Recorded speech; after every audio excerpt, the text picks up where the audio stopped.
How do we redefine ambition and passion in a way that nourishes us rather than depletes us? What happens when we shed the armor of who we think we should be and meet who we actually are underneath? How do we find balance between the energies of yin and yang to cultivate true passion and ambition without burnout in a sustainable way for our environment, for ourselves, and for the people around us? All this and more on today's episode.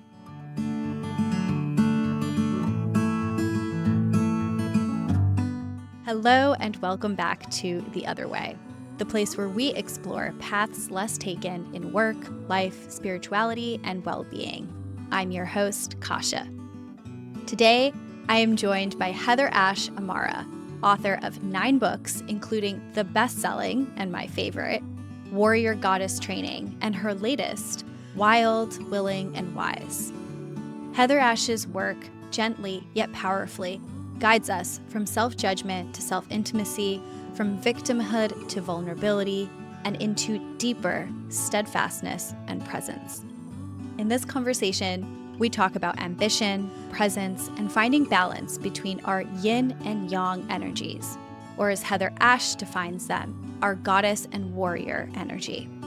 We talk about ways to soften the grip of our not enoughness, overstriving, and perfectionism, about ways to cultivate passion without burnout, and how to strip away the layers of our not self to discover who we truly are.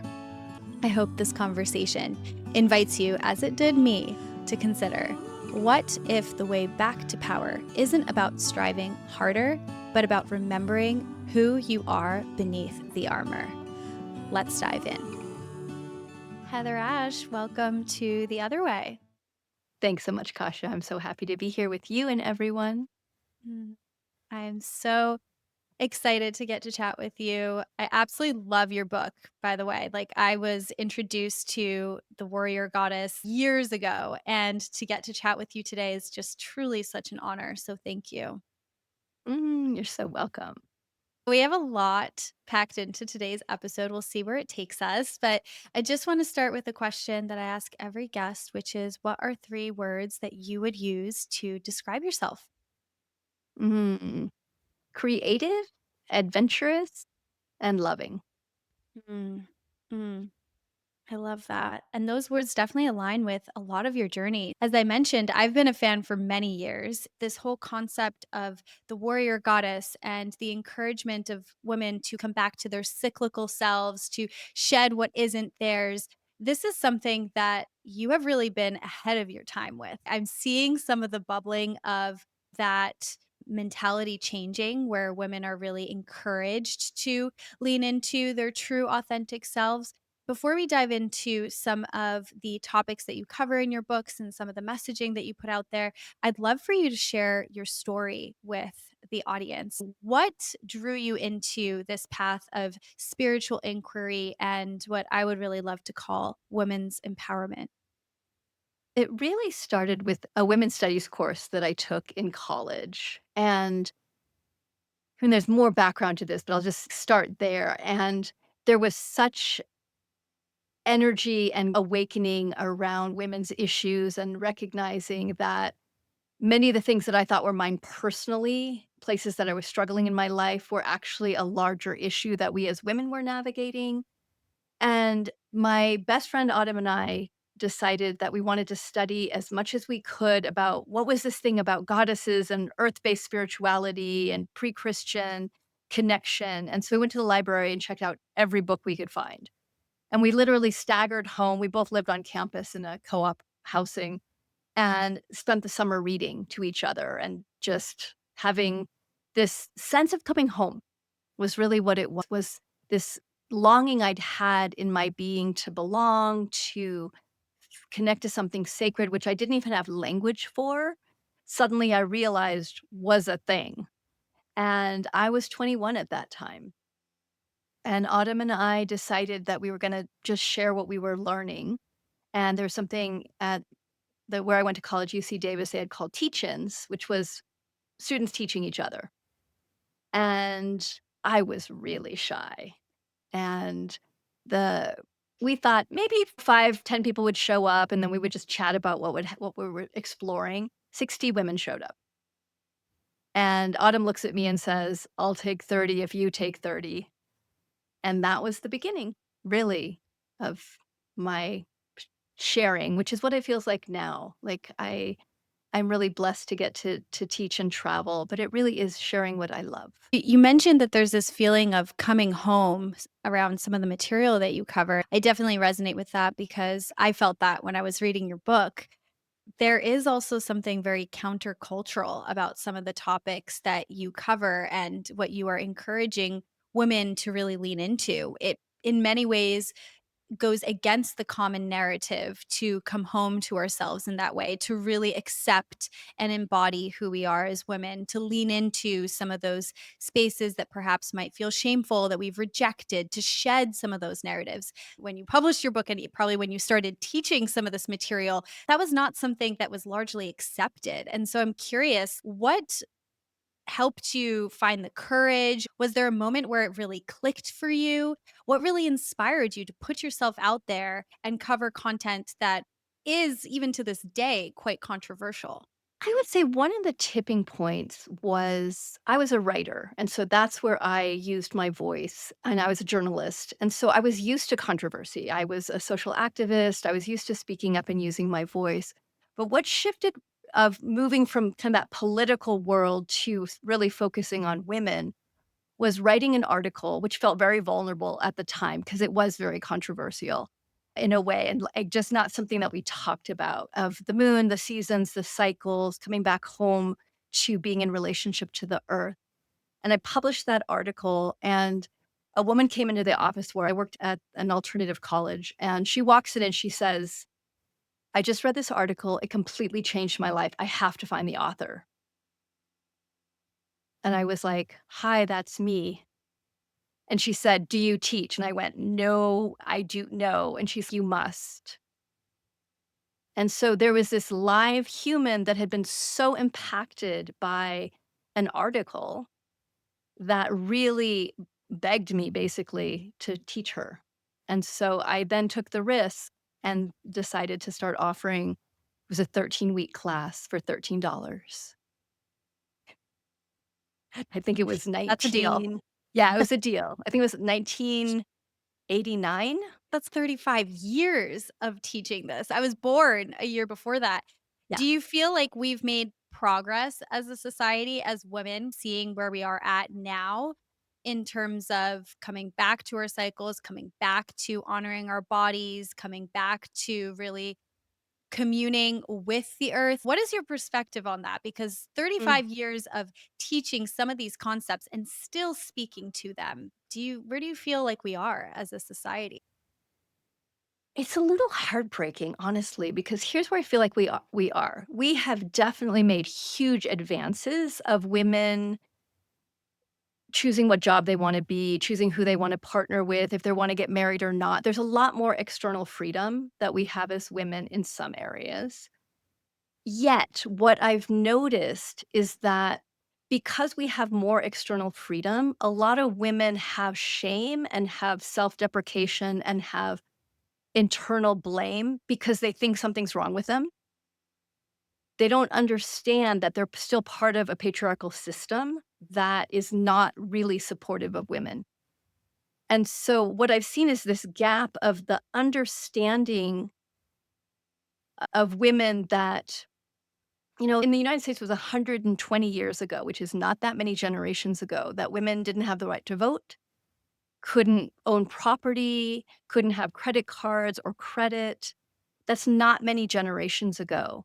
And in the United States, specifically, Black women, women of color didn't get the right to vote till the 60s, which is my lifetime. And so, again, there's more external freedom, but what I've seen is the internal freedom has not kept up, has not risen to match. And what has been put in that gap is women doubting themselves and feeling like something's wrong. So that's what part of why I keep teaching. I love it. I will always share. I will always teach. I will always write books. And I think it's even more needed now more than ever for women to understand that we are still have a lot of inner oppression, a lot of agreements, a lot of places that we're carrying on baggage and energy lines from our ancestors and from our culture. And lost Roe v. Wade, women's rights are actually going backwards now. And that's terrifying that we're actually losing rights. So there's still a lot of work to do. Yeah, it sounds like there's an element of an internalized patriarchy. I'll at least speak to my own experience. I'm the daughter of immigrants. Being financially independent and successful was drilled into me at a young age. And I'm really grateful for that. I think seeing where my parents came from, seeing where my mom came from, an Eastern European country where the cultural norms were very different of what a woman can and cannot do. I can see that very differently in my own life, but I so relate to what you're describing around what feels like an internal repression.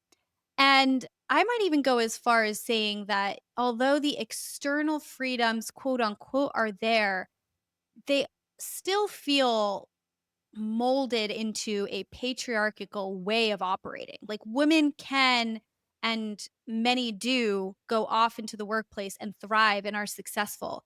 But we're not necessarily working in a way that works in harmony with the ways that our bodies work and the cycles and some of the things that you talk about. It's very much still linked to how men show up in the workplace. And I wonder if what are your thoughts on that? How much of it is structural versus also internalized, where the work is something that needs to be done? It's probably a both and situation, but I'm curious to get your thoughts on that. Yeah, it's definitely a both. And here's the thing with oppressed people. So when you have people that are told they're less than, and what patriarchy basically says, men are better than women, men are more skilled, men are more intelligent, men are fill in the blank.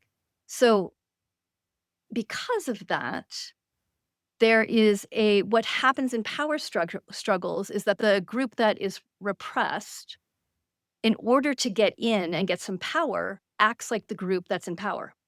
And this is what's happened in women in the 70s. In the 60s and 70s, everything started breaking open, birth control came online. That was a huge shift.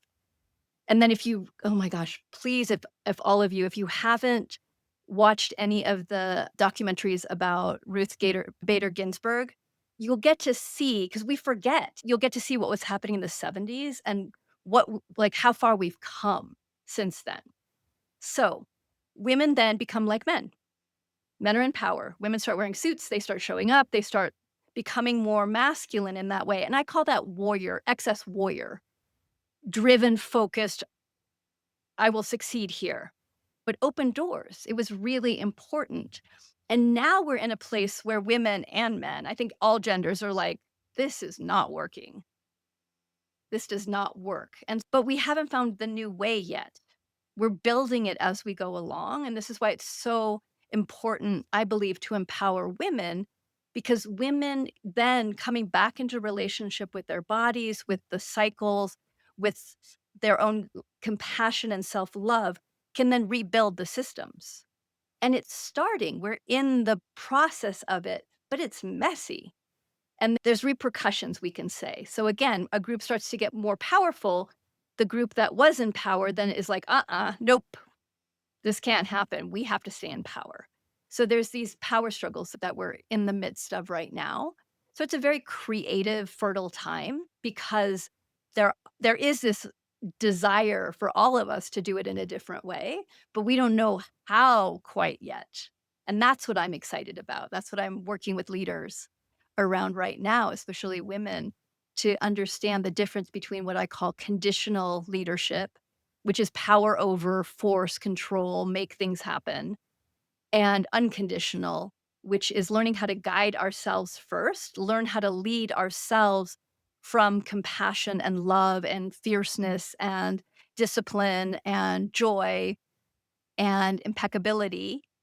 And then we ripple that out into the world. And that's a big paradigm shift for all of us.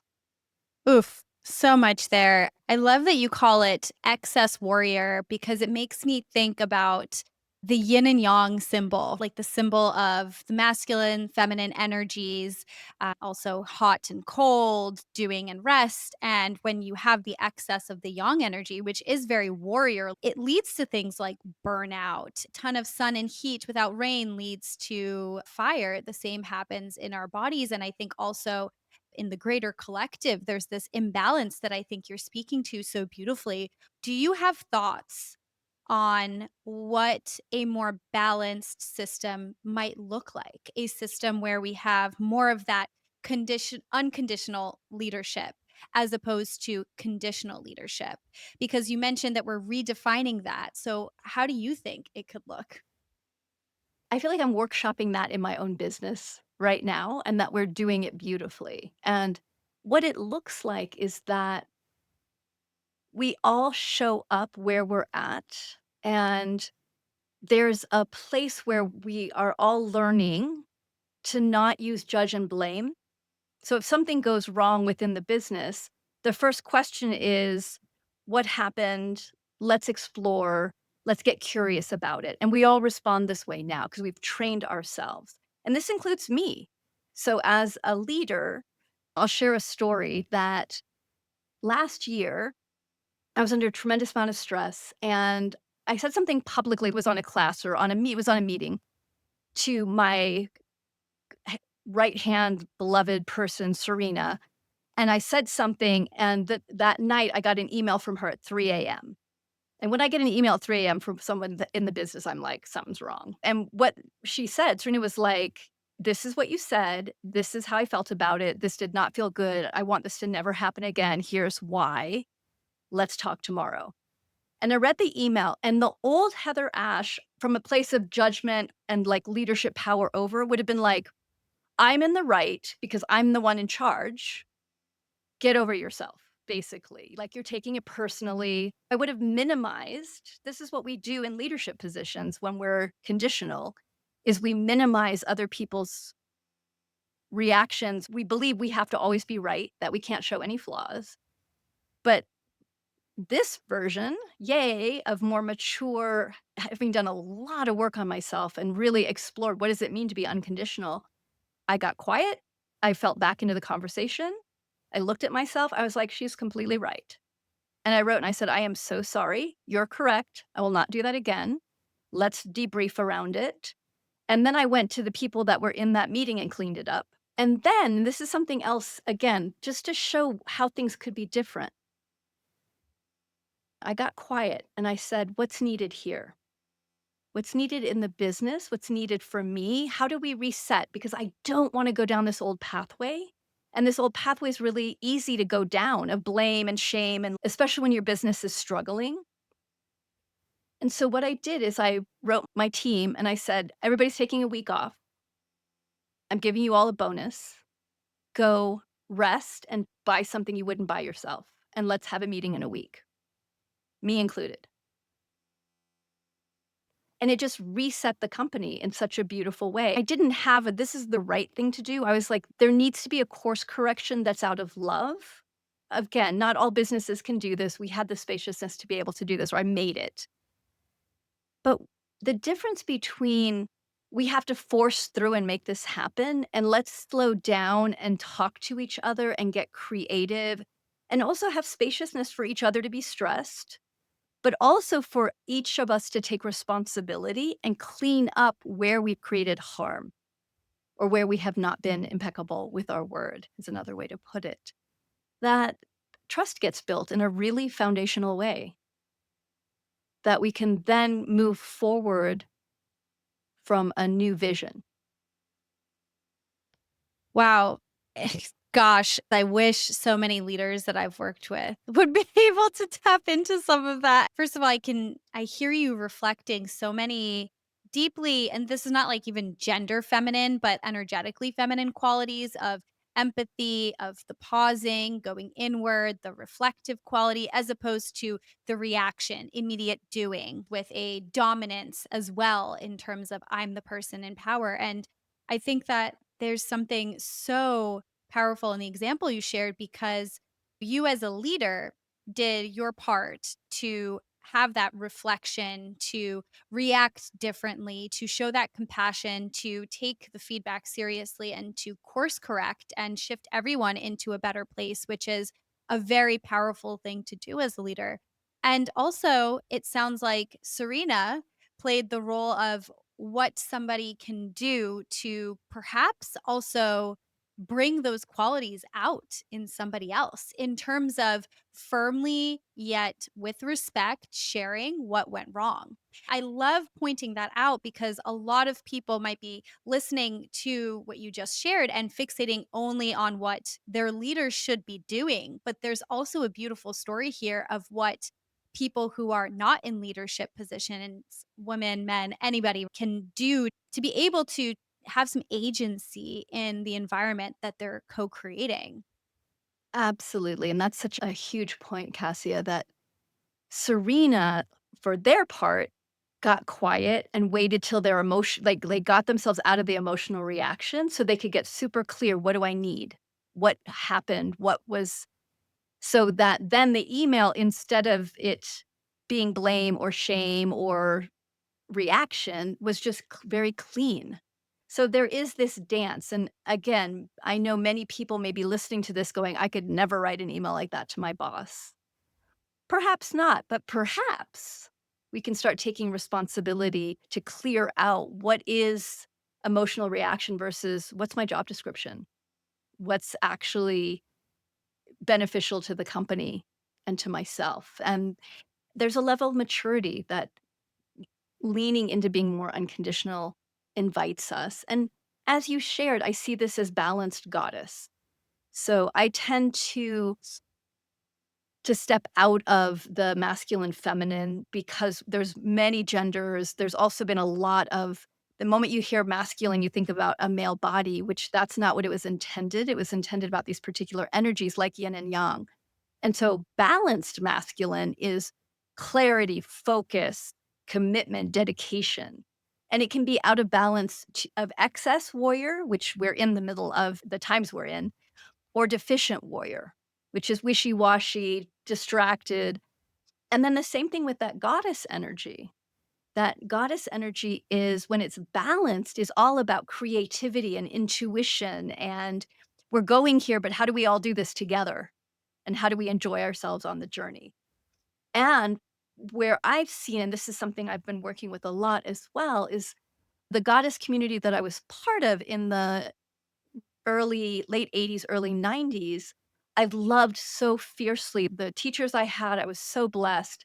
And I noticed that there was this quality, which I didn't have language for, but it was a quality of what I would call now empowered victim that hadn't been cleaned up. And that's an excess goddess, which is I've been hurt, but I am never going to let anybody hurt me again. And there's this level of empowerment, but underneath that is this victim, fearful place that's been hurt. And in order to really land in ourselves, we have to clean up the places we've been victimized or we're holding that energy of hurt to clean that up so that the power is from our connection to the earth and ourselves and isn't a reaction against power. It's an owning of our power. That is just so powerful because I think all too often we focus on, and I think very rightly, the healing of what was wounded in the sense of feeling maybe like pity or compassion for the victim. But I think that you speak to a very common, it sounds like almost the pendulum swinging too far into cultivating what feels like a very aggressive energy towards the experience of being wounded. And I think a lot of I can see this so much in even my own life in terms of sometimes reacting from a place of aggression to protect myself.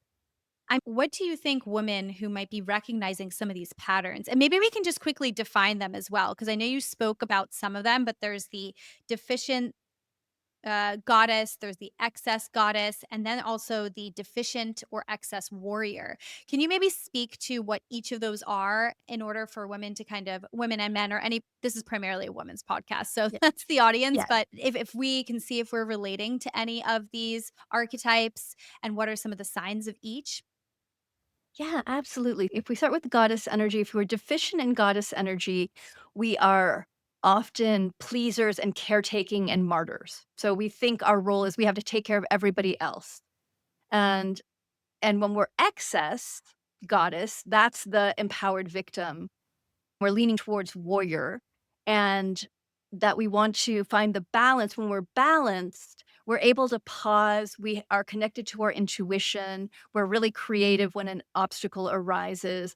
And we're also, like you said, empathetic. There's a lot of compassion for everyone's experience, and we are able to hold complexity. The warrior energy, when we're deficient in warrior, there's distraction and wishy washy. We don't know where we're going. There isn't that fire that the warrior energy has. The fire's damp, we could say. Well, where an excess warrior is that's when there's that push and fight, too much fire and the burnout. And often when we're an excess warrior, we're moving so quickly, we have to find the right person to blame. And there's a lot of using guilt as a tool to keep things moving for ourselves and towards others. So that's excess. When we come into the balance of warrior, there's this settled, present, still, where am I going? What's the steps to get there? What do I need? And there's this really beautiful clarity that we have when we're balanced in our warrior. So the two of them working together. And just a reminder, I always share that we're not trying to get to 50% warrior and 50% goddess, and then we can check it off. Each of us has a different blend of those energies. I believe at essence, we have different blends. And so, whatever body, gender you're born into, you may be more warrior or more goddess. And finding out what we are at our essence and really loving that is such a relief. Because what we often do is put these shells. So, if I was raised in a family that maybe loved warrior energy or felt like warrior energy was the correct energy and did not think goddess energy was beneficial in any way, like it sounds like your family, and many of our families were this way, right? Then we take on a shell of, oh, this is what I'm supposed to be. I'm supposed to be warrior. I'm supposed to be driven and going for everything all the time. And so we have to take those down, take those shells down to find what's actually true for me. And it can be the opposite. I've also met women who thought they were supposed to be more goddessy and fluid, and that's just not who they were at essence.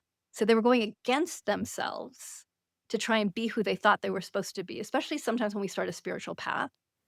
We can tweak ourselves or healing path. We're like, oh, now I'm supposed to be this. And for me, the work that I do, and I'm really blessed to have studied with Don Miguel Ruiz, the author of the Four Agreements, for many years. And so a lot of the work is this combination of European shamanic goddess, cycle season, and then this more warrior tradition of looking at the energy lines and the agreements. And so for me, we're here to break and get and disassemble all the roles so we can find out who we really are. And that's a lifetime journey. It's not something that happens in a weekend workshop. It's a lifetime journey. Yeah. And it probably evolves over the course of your lifetime as well, right? As you enter different seasons of your life. I would love to chat about the warrior versus goddess living in alignment with both of those. Tell me if this is correct, but almost like a synonym for warrior being a synonym for yang energy versus goddess energy being a synonym for the yin energy. I see you're nodding your head. So we know that the Taiji symbol that represents those typically is very much moving, where it feels like the two are very blended and interconnected. One lives within the other. But I feel like in practice, for a lot of people, we're either experiencing yang or that warrior energy, or we're experiencing yin, that goddess energy. And it can be really hard for people to context switch.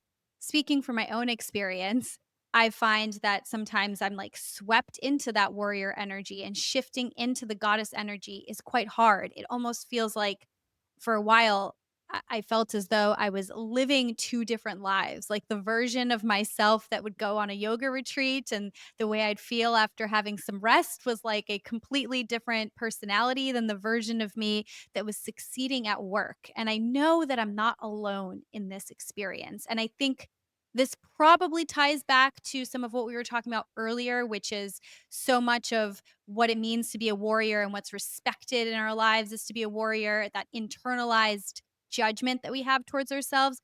But I would love for you to speak to this a bit. Like, for those who struggle toggling between the two, is there ever an experience that we're going to have where they feel interconnected? Or is it always going to feel like putting one hat on, taking one off, and putting the other one on? What is the goal, so to speak, with that, the interconnection of those energies? Yeah, it's such a great question. Short answer is yes, there is a place where it doesn't feel so split of now I'm putting this hat on, now I'm putting this hat on. And it takes practice. So I always go back to if you're going to learn to play the piano, you start with chords. And it feels awkward and it's also very structured. So you learn the chords and then you start learning songs. After a while, as you get adept at the instrument, you can improvise. You can play and there's this flow that starts to happen. And so it's the same thing with working with energies and working with ourselves that in the beginning, it can feel very awkward and almost jarring, like you said, of I'm this one being at work, which is what it's expected for me to be. And then I'm this other being at the yoga retreat. And so the trick is to honor both of them. They're both you. And that when we start stretching, we can explore within the, let's say, the places that we're in warrior. What would it be like to bring a little bit of goddess here? What would it be like to bring some relaxation? What would it be like to take a breath? And you do it in small bites. So maybe it's to bring a picture of nature and something that opens your heart and reminds you of the cycles, and that goes in your office. And you look at it and take a breath and just, let me just practice relaxing my shoulders for 10 seconds. Okay, go back in. And that there's this then cheerleading. Good job. You relaxed your shoulders. Because what we often do when we get into the warrior, especially, is we go into judgment. And so the one of the foundational teachings of warrior goddess is that to learn how to be at essence and be more fluid, where we can step into one energy and then step back out and step into another energy, and that it's all the same in a way, for sure. It's because it's not a role. We have to get out of judging ourselves and blaming ourselves and shift judgment to discernment. That's the move within the warrior. Is warrior when it's out of balance is all about the judgment, making ourselves wrong, blaming other people, having external ideas of it should look like this. Discernment is neutral. And discernment says this works, this doesn't work. And there isn't any blame or shame or guilt. There's clarity. And so as we clean the warrior up, we get more and more discerning and we have more and more energy because judgment takes a ridiculous amount of energy to keep going. And then with the goddess, where we can go out of balance with that is around victim/martyr. And what the movement is within the goddess to help clean it up is to move towards vulnerability, like true vulnerability, where we're honoring this body. Warrior out of control doesn't want any vulnerability. It seems vulnerability is a weakness. However, vulnerability is the biggest strength we have. It really is, because then we're being honest with ourselves and then we're human. We're in relationship to this human body. And that's where we start to interact with both of them. I'll share one quick example. As a writer, I spend hours at the computer and it's intense warrior work in a way. 'Cause you're doing both. You're opening up your intuition, but then you have to sit your butt on the chair and do it. It's hard. It's very hard work. But what I've learned to do is now 50 minutes and then I have a dance break. Then I go for a walk. Then I get soft again inside and open up again and get out of the, and then I'm like, all right, let's go back in. And so there's ways to keep bringing them back together over and over again. And I am so much less over warrior now at the computer. Like there's so much more, my body's relaxed and I'm like, let's see what's going to happen. And that's such a gift. And it's taken decades. That's such a good example. And I'm so glad that you shared that with us because it's such a tangible practice for all of us to bring into our day to day lives. It sounds like the more that we practice shifting between one and the other, the easier it becomes to have both coexist in the moment. Exactly. That's Exactly. huge. That's Mm. huge. And if we're not judging ourselves, then we're like, "Oh, that didn't work. I can try this." There's something so healing about shifting that paradigm where we are cheerleading ourselves and being like, "That was really good. Let's try it again. Let's try something else." Versus, "Oh my god, you should know better." It's very kind too. It's very kind to do it that way, which I think softens the warrior a bit in my experience, nothing like compassion. And that's the vulnerability that you were talking about too. It's not the woe is me victimhood, but it is the compassion for yourself and your being. If you've pushed yourself too hard or if you've warriored out, I speak from experience here. Yeah. Yeah. Exactly. Yeah, so true. I'm curious, ambition. Ambition tends to be painted very much as a warrior quality to aspire towards, or one that a lot of our society is working towards. Have you reframed that for yourself? Do you think that ambition is exclusively a warrior quality? And how can we tune back some of the war aspects of ambition? Because it does feel very aggressive. Even when I think about it in my body, we are so tied to the outcome and so driven by something. We feel that fierce competition and that scarcity mindset, and it really revs us up. And that is something that I think drives some of the passion behind ambition, but I'm curious if there can be a different way to approach ambition for those listening.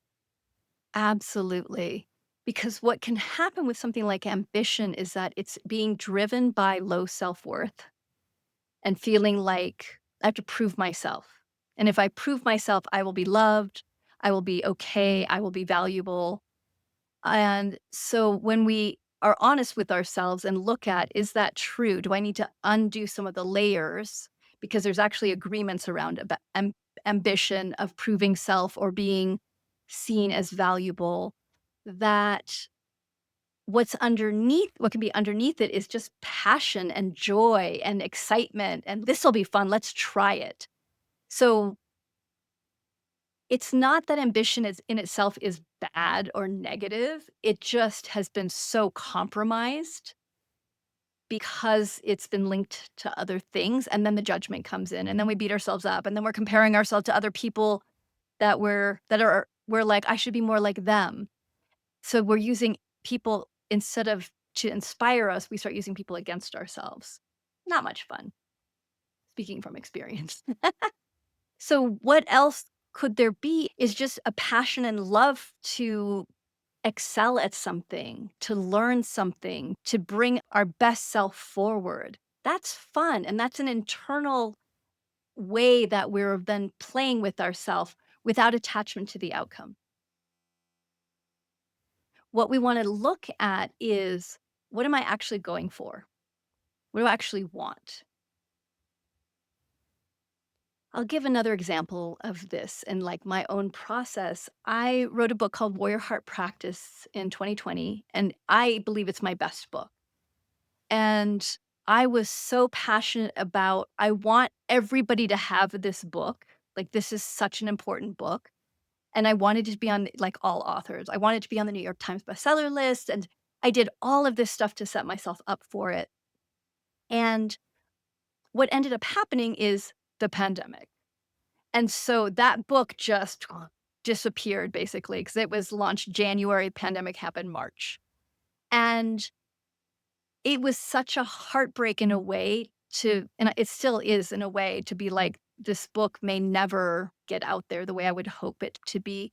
But I got to look at the place where I had started just like, it has to be on the New York Times in order for it to be a good book. And I'm like, stop, sweetheart. What's your intent? I was like, my intent is for people to have a simple tool to use to help them heal and get more clarity in their life.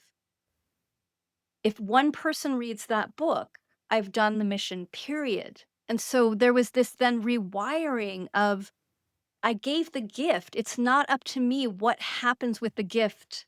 I put everything I had into it, and now I have to let it go. And now it's on its own journey. And so I think many of us, we get fixated out here. And if we come back to what do I actually want, we can then let go of what that's supposed to look like. Because what we're all going for is a feeling. It may look like it's out there, but we're all going for a feeling. And so naming what do I actually want to be feeling and focusing on that and learning how to let go of what it's gonna look like changes everything. And then we're in service. Then it's just a joy. Is there a practice that you can recommend for people, or maybe one that you do yourself that helps to bring that feeling to the forefront? What Yeah, that feeling sense of letting go of what the outcome is going to be. So, one way is whenever you make a mistake around anything, and this is, we can do this with physical objects. So, if I break something, I'm like, that was so good. Good job. Before I would have punished myself and like, how, like, I love that thing. I'm never going to. And now I'm like, bye bye, clean it up. And so I've learned this like, things break, things go awry, and to practice surrendering up, like, it's gone. I loved that thing so much, it's gone. Again, this is a big practice. So we start small with little things. And then the same thing with making mistakes, to start to celebrate the mistakes and to really not do what I call run on sentences. So run on sentence is, I just made this mistake. Oh my God, everybody's going to know about it. I've always made mistakes. I've never been the smart kid in school. Like all of a sudden, we're in this long run on sentence about the past, or we're worrying about the future. And so, period. I made a mistake, period. Like no other commentary from your mind needed. Thank you so much. Stop. Take a breath. What am I going to do? What's next? And when we train ourselves to put that period into all of our sentences so that our mind isn't constantly going into story, we come back into the present. That's what the period is. It's like right here, right now, sweetheart. And that's a practice I also do regularly. And these are so simple because we need simple to get us through. But one hand on the heart, one hand on the belly. Hi, sweetheart. I'm right here.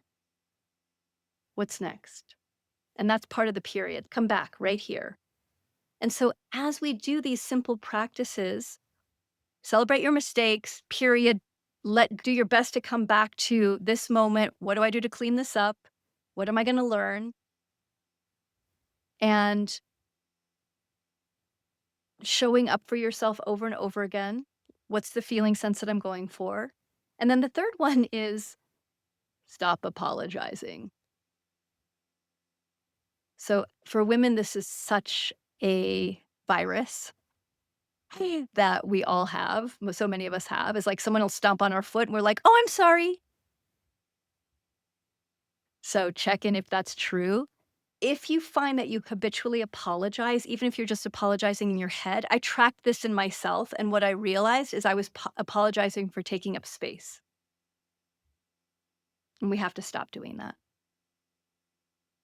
And so do not like practice not habitually apologizing. And what we do in our communities when I have workshops, if we set this up in the beginning, if someone apologizes, everyone says, "You're beautiful."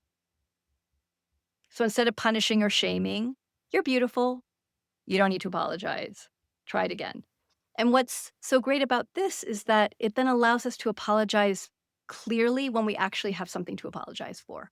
This is so good. I love, love, love these tips. Thank you. Ash, I could chat with you for hours, but we are coming up on time. So I would love to open up the floor to you to share with this audience. What do you have coming up? Perhaps you want to share where they can find your books, including your amazing book from 2019, like the 2019 timeframe. And where can people find you, please? Great. Thank you. warriorgoddess.com is the website, and we have a new, brand new, it's not even launched yet, but it will be very soon, a quiz that we just created about the strategies and how we can get stuck in these different strategies and how to untangle them. So distractor, pleaser, controller, isolator. It's just a way to get to know more about ourselves and a healing path. So that's weargoddess.com. All the events are there. I do a lot of live events. I do a lot of online. So that's where the main calendar is. And then my most alive writing is on my Substack. And that is heatherash.substack.com. So if those of you that are readers and like following along on all my wacky adventures and heartbreaks, then that's the place to go. I am a follower. I love your Substack. This was so great. Thank you so much, Heather Ash, for joining us today.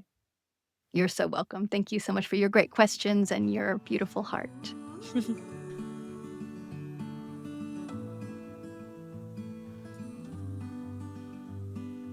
Thank you so much for tuning into The Other Way. If you enjoyed this episode, please leave a 5-star review. It really helps the podcast grow, and I'm ever so grateful.